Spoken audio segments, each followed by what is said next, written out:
a good story or two.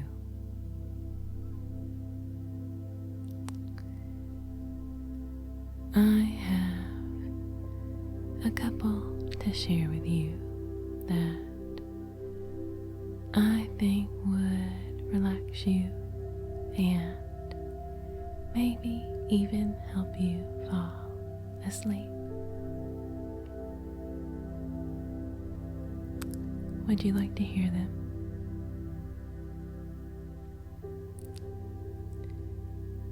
Okay, good.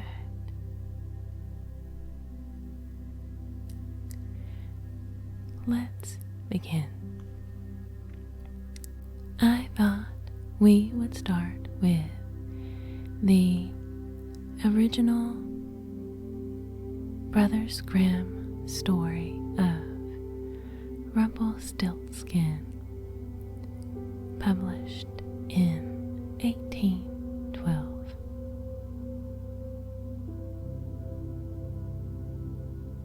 Let's begin. By the side of a wood, in a country a long way off, ran a fine stream of water, and upon the stream there stood a mill.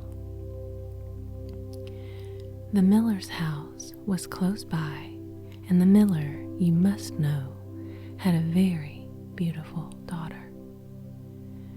She was, moreover, very shrewd and clever, and the miller was so proud of her that he one day told the king of the land, who used to come and hunt in the wood, that his daughter could spin gold out of straw. Now this king was very fond of money, and when he heard the miller's boast, his greediness was raised, and he sent for the girl to be brought before him. Then he led her to a chamber in his palace where there was a great heap of straw, and gave her a spinning wheel and said, "All this must be spun into gold before morning, as you love your life." It was in vain that the poor maiden said that it was only a silly boast of her father, for that she could do no such thing as spin straw into gold. The chamber door was locked, and she was left alone. She sat down in one corner of the room and began to bewail her hard fate, when on a sudden the door opened, and a droll-looking little man hobbled in and said, "Good morrow to you, my good lads. What are you weeping for?" "Alas," said she, "I must spin this straw into gold, and I know not how." "What will you give me," said the hobgoblin, "to do it for you?" "My necklace," replied the maiden. He took her at her word, sat himself down to the wheel, and whistled and sang, "Round about, lo and behold, reel away, straw into gold." And round about the wheel went merrily. The work was quickly done, and the straw was all spun into gold. When the king came and saw this, he was greatly astonished and pleased, but his heart grew still more greedy of gain, and he shut up the poor miller's daughter again with a fresh task. Then she knew not what to do, and sat down once more to weep. But the dwarf soon opened the door and said, "What will you give me to do your task?" "The ring on my finger," she said. So her little friend took the ring and began to work at the wheel again, and whistled and sang, round about, lo and behold, reel away, straw into gold. Till long before morning all was done again.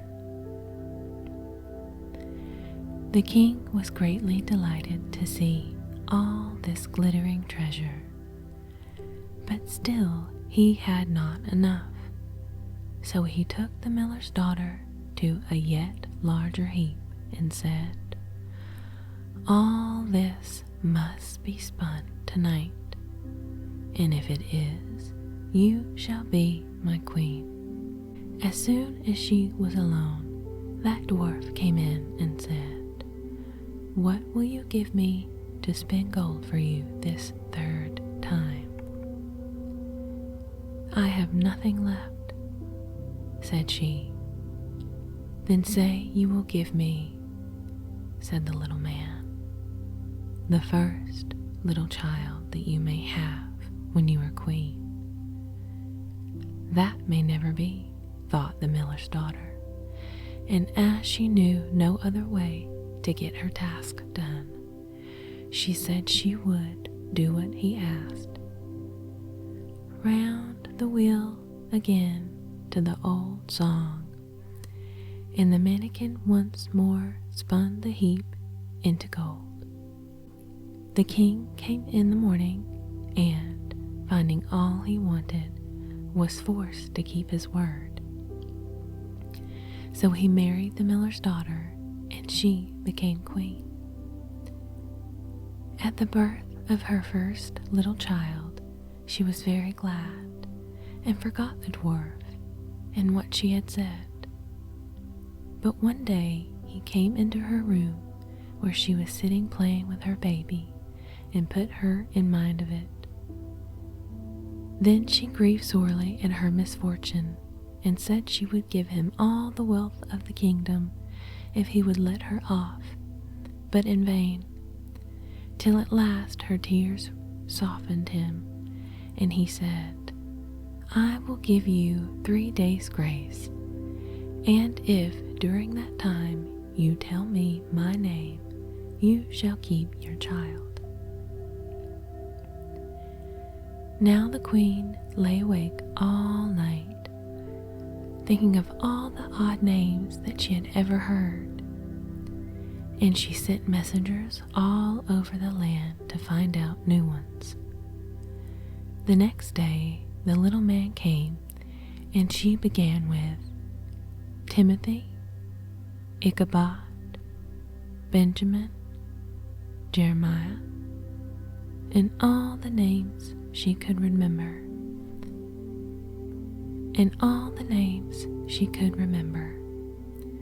But to all and each of them he said, "Madam, that is not my name." The second day she began with all the comical names she could hear of: Bandy Legs, Hunchback, Crookshanks, and so on. But the little gentleman still said to every one of them, "Madam, that is not my name." The third day one of the messengers came back and said, "I have traveled 2 days without hearing of any other names, but yesterday, as I was climbing a high hill among the trees of the forest where the fox and the hare bid each other good night, I saw a little hut, and before the hut burnt a fire, and round about the fire a funny little dwarf was dancing upon one leg and singing, 'Merrily the feast I'll make, today I'll brew, tomorrow bake. Merrily I'll dance and sing, for next day will a stranger bring. Little does my lady dream, Rumpelstiltskin is my name.'" When the queen heard this, she jumped for joy, and as soon as her little friend came, she sat down upon her throne and called all her court round to enjoy the fun. And the nurse stood by her side with the baby in her arms, as if it was quite ready to be given up. Then the little man began to chuckle at the thought of having the poor child to take home with him to his hut in the woods, and cried out, "Now, lady, what is my name?" "Is it John?" she asked. "No, madam." "Is it Tom?" "No, madam." "Is it Jemmy?" "It is not." "Can your name be Rumpelstiltskin?" said the lady slyly. "Some witch told you that. Some witch told you that," cried the little man, and dashed his right foot in a rage so deep into the floor that he was forced to lay hold of it with both hands to pull it out. Then he made the best of his way off, while the nurse laughed and the baby crowed, and all the court jeered at him for having had so much trouble for nothing, and said, "We wish you a very good morning, and a merry feast, Mr. Rumpelstiltskin." Now, how was that? Did you enjoy it? Me too. So, let's begin our next story, shall we? Our next story is The Story of the Three Bears by Flora Annie Steele, published in 1922. Once upon a time, there were three bears who lived together in a house of their own in a wood. One of them was a little wee bear, and one was a middle-sized bear, and the other was a great big bear. They each had a bowl for their porridge, a little bowl for the little wee bear, and a middle-sized bowl for the middle-sized bear, and a great bowl for the great big bear. And they had each a chair to sit in, a little chair for the little wee bear, and a middle-sized chair for the middle-sized bear, and a great chair for the great big bear. And they each had a bed to sleep in, a little bed for the little wee bear, and a middle-sized bed for the middle-sized bear, and a great bed for the great big bear. One day, after they had made the porridge for their breakfast and poured it into their porridge bowls, they walked out into the wood while the porridge was cooling, that they might not burn their mouths by beginning too soon, for they were polite, well-brought-up bears. And while they were away, a little girl called Goldilocks, who lived at the other side of the wood and had been sent out on an errand by her mother, passed by the house and looked in at the window. And then she peeped in at the keyhole, for she was not at all a well-brought-up little girl. Then, seeing nobody in the house, she lifted the latch.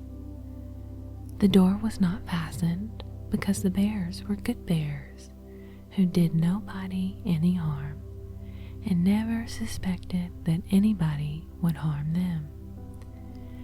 So Goldilocks opened the door and went in, and well pleased was she when she saw the porridge on the table.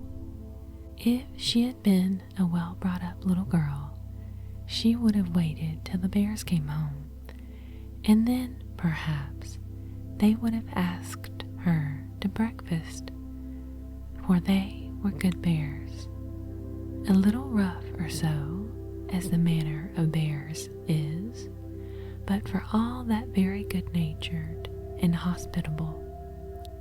But she was an impudent, rude little girl, and so she set about helping herself.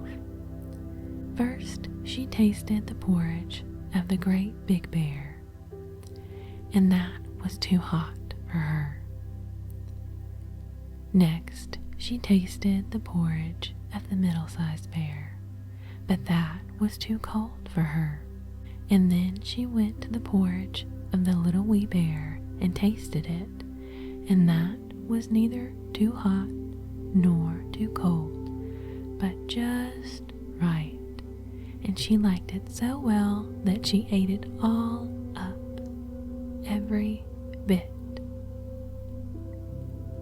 Then Goldilocks, who was tired, for she had been catching butterflies instead of running on her errand, sat down in the chair of the great big bear. But that was too hard for her. And then she sat down in the chair of the middle-sized bear, and that was too soft for her. But when she sat down in the chair of the little wee bear, that was neither too hard nor too soft, but just right. So she seated herself in it, and there she sat till the bottom of the chair came out, and down she came, plump upon the ground, and that made her very cross, for she was a bad-tempered little girl.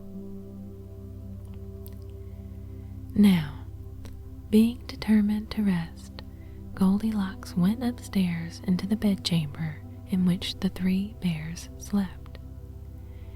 And first she lay down upon the bed of the great big bear, but that was too high at the head for her.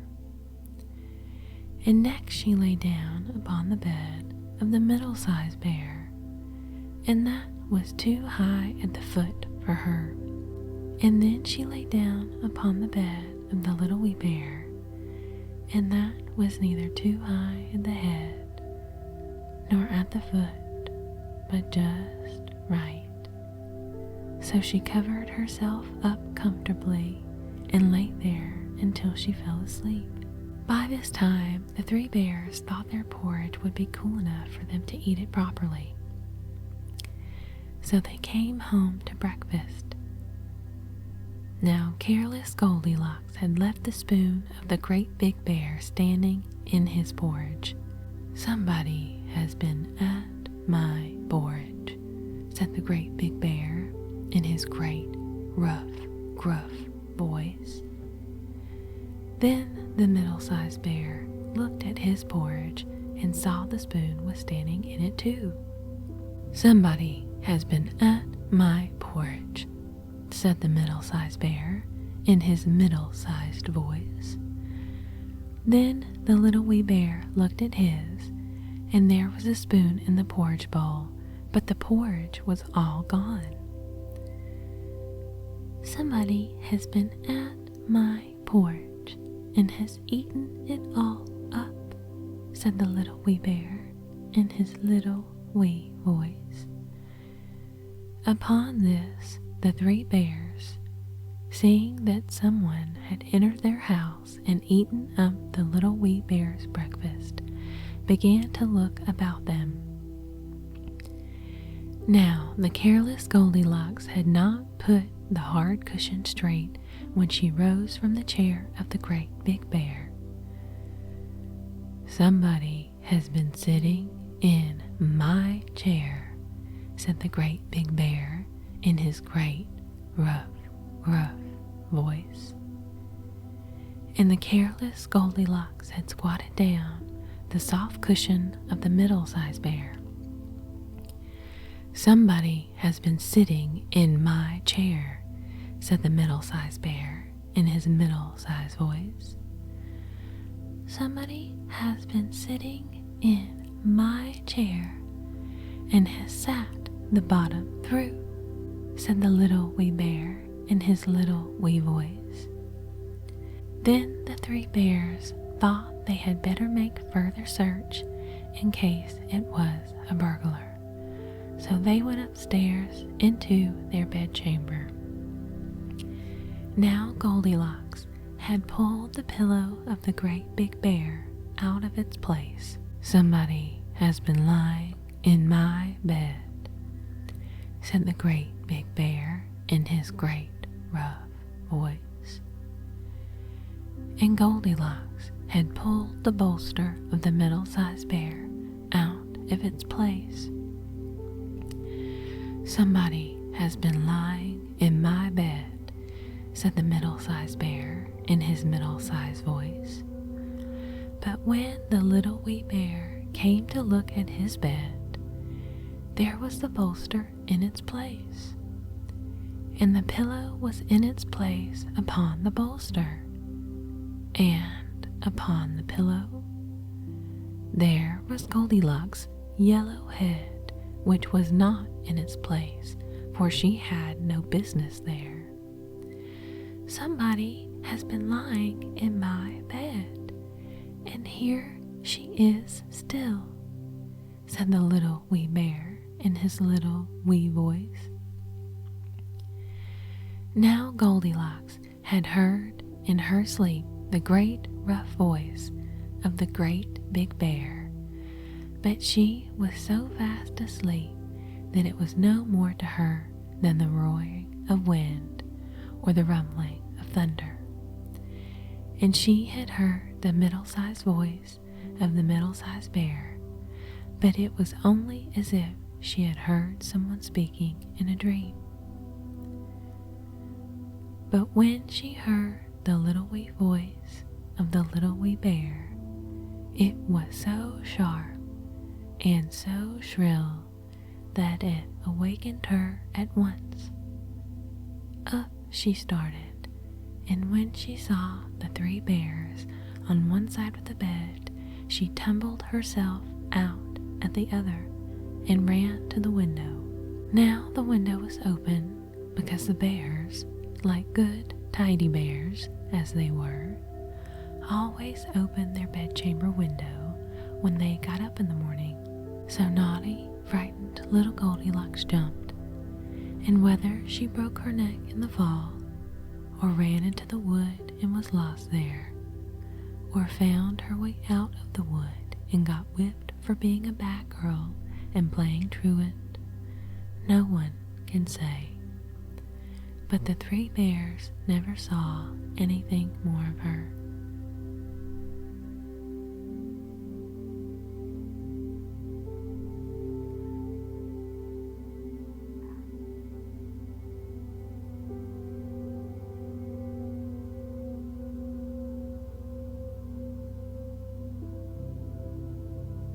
Good night.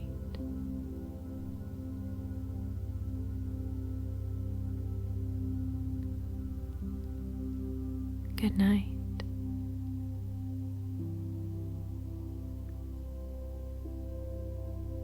Good night.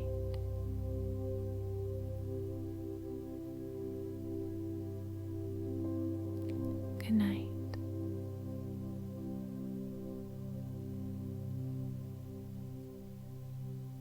Good night.